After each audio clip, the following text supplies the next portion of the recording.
السلام علیکم ورحمۃ اللہ وبرکاتہ۔ میں خیریت سے ہوں اور امید کرتا ہوں آپ تمام حضرات بھی خیریت سے ہوں گے۔ میرا نام حافظ عبید الرحمن اور آپ دیکھ رہے ہیں ایچ عبید یزمانی چینل۔ تو دوستو، چند دن پہلے میں نے ایک خبر بریک کی تھی آپ لوگوں کے سامنے۔ وہ خبر یہ تھی کہ ہمارے ملک کے علماء کرام رمضان شریف میں عبادات کو مساجد میں ادا کرنے کے لیے اپنا کردار ادا کر رہے تھے اور ان کوششوں میں لگے ہوئے تھے کہ کسی طریقے سے تمام اہل اسلام کو، تمام مسلمانوں کو اس بات کی اجازت مل جائے تو رمضان شریف کی تراویح اور عبادات مساجد میں جا کے ادا کر سکیں۔ تو سب سے پہلے اہل اسلام کو، اہل پاکستان کو میں بہت بہت مبارک دینا چاہتا ہوں کہ جو لاکھوں کروڑوں دلوں کی آواز تھی وہ اب پوری ہو چکی ہے، الحمدللہ الحمدللہ۔ جیسا کہ میں نے آپ لوگوں کو بتایا تھا کہ آنے والے چند دنوں میں ہمیں اجازت مل جائے گی، ویسا ہی ہوا۔ علماء کرام کے ساتھ صدر پاکستان کی ملاقات بھی ہوئی اور کچھ ایس او پیز کے اوپر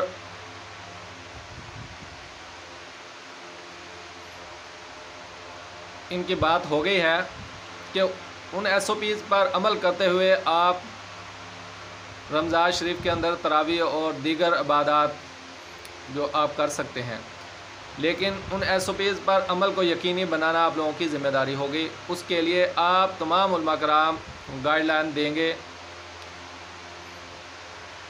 اور اس بات پر تیار کریں گے، آمادہ کریں گے کہ ان باتوں پر سختی سے عمل کیا جائے، کیونکہ یہ ہم سب کی بھلائی بھی ہے اور پاکستان کی اس میں بھلائی بھی ہے۔ کرونا وائرس ایک ایسی وبا ہے کہ اس سے بچنا بہت مشکل ہے۔ اس سے بچنے کا صرف ایک ہی راستہ ہے کہ ہم احتیاط کریں، جتنی بھی کر سکتے ہیں، غیر ضروری اپنے آپ کو باہر نہ لے کے جائیں تاکہ آپ کی فیملی، آپ کے گھر والے، تمام افراد محفوظ رہ سکیں۔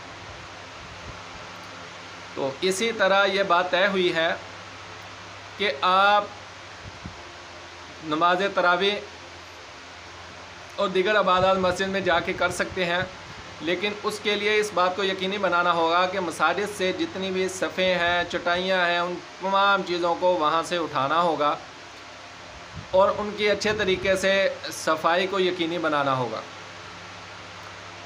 اور مساجد کی انٹری پر سینیٹائزر کا استعمال بھی کوشش کریں، اسے یقینی بنائیں، اور نابالغ بچوں کو اور 50 سال سے زیادہ عمر کے افراد کو اور ان افراد کو جن کو کھانسی، نزلہ یا زکام وغیرہ اس طرح کی شکایت ہے وہ مسجد میں نہ آئیں۔ ان باتوں پر عمل درآمد کروانے کے لیے علماء کرام سے ریکویسٹ کی گئی ہے کہ وہ اپنے اپنے پلیٹ فارم کے اوپر تمام لوگوں کو ان باتوں پر عمل کرنے کے لیے آمادہ کریں، اور اس کے علاوہ صفوں کے اندر 3 سے 6 فٹ کا فاصلہ بھی یقینی بنانا ہوگا۔ احتیاطی تدابیر کو اختیار کرتے ہوئے آپ تمام عبادات کو یقینی بنا سکیں گے۔ تو اس میں جتنا علماء کا کردار تھا وہ انہوں نے بہت اچھے طریقے سے نبھایا، وہ سیلوٹ کے مستحق ہیں، لیکن ان کے ساتھ ہمیں بھی کوآپریٹ کرنا ہے، کیونکہ انہوں نے جو کمٹمنٹ وہاں پہ کی ہے، ہمیں اس کمٹمنٹ کے ساتھ ہمیں چلنا ہے، کیونکہ اس میں ہماری بھی بقا ہے، اہل اسلام کی بھی بقا ہے، اور علماء کرام کی عزت اور توقیر کا بھی معاملہ ہے، کیونکہ انہوں نے وہاں پہ اس بات کو یقینی بنانے کے لیے ان کے ساتھ ایک معاہدہ کیا ہے کہ اس بات کو تمام امت مسلمہ اور دیگر جتنے بھی شعبہ جات ہیں ان تمام نے اس بات کو یقینی بنانا ہے۔ تو یقینی بنانے کے لیے ہمارا کردار ضروری ہے۔ ہم تمام افراد کو اس بات کو یقینی بنا کے پورے رمضان میں برکتیں اور رحمتیں سمیٹنی ہیں اور اللہ پاک کو راضی کرنا ہے۔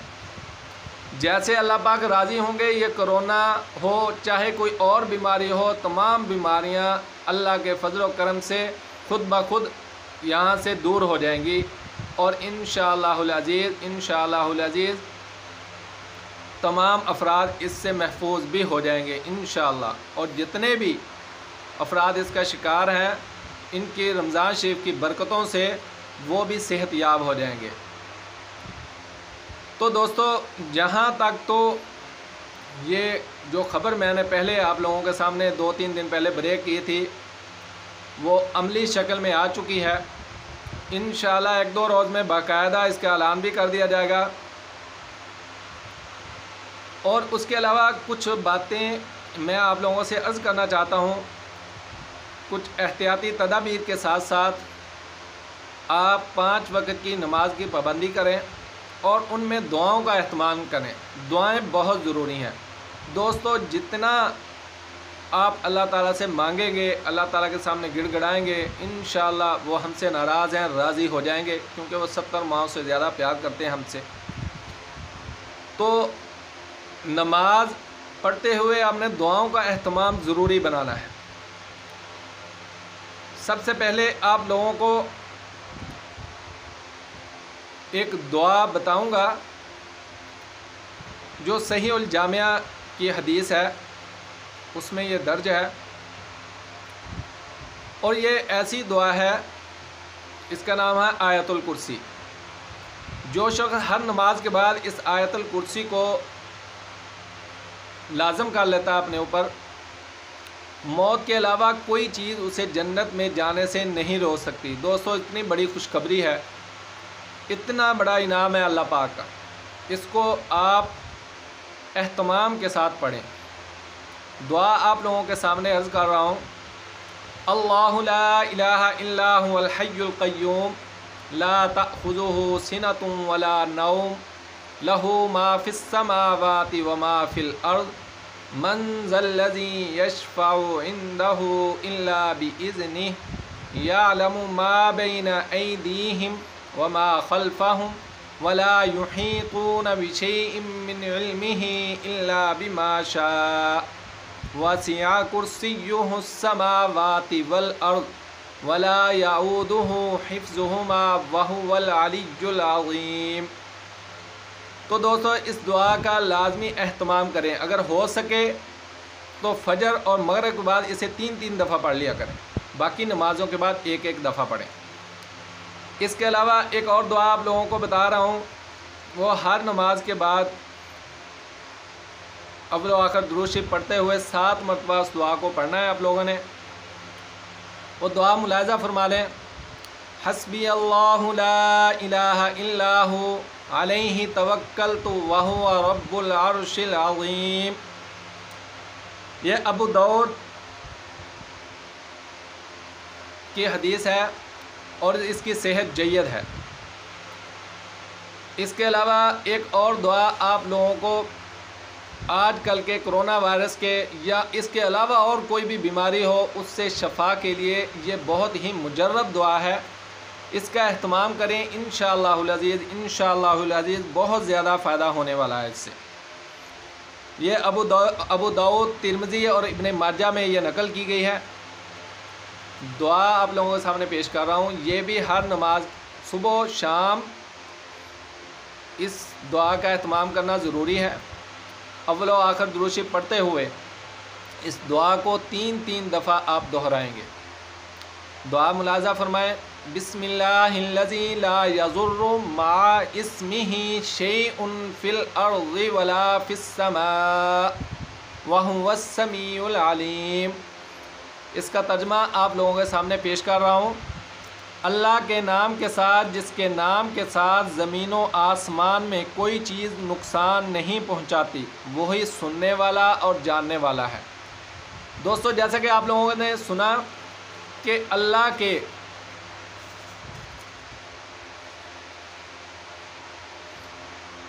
حکم کے علاوہ کوئی بھی چیز آپ لوگوں کو نقصان نہیں پہنچا سکتی۔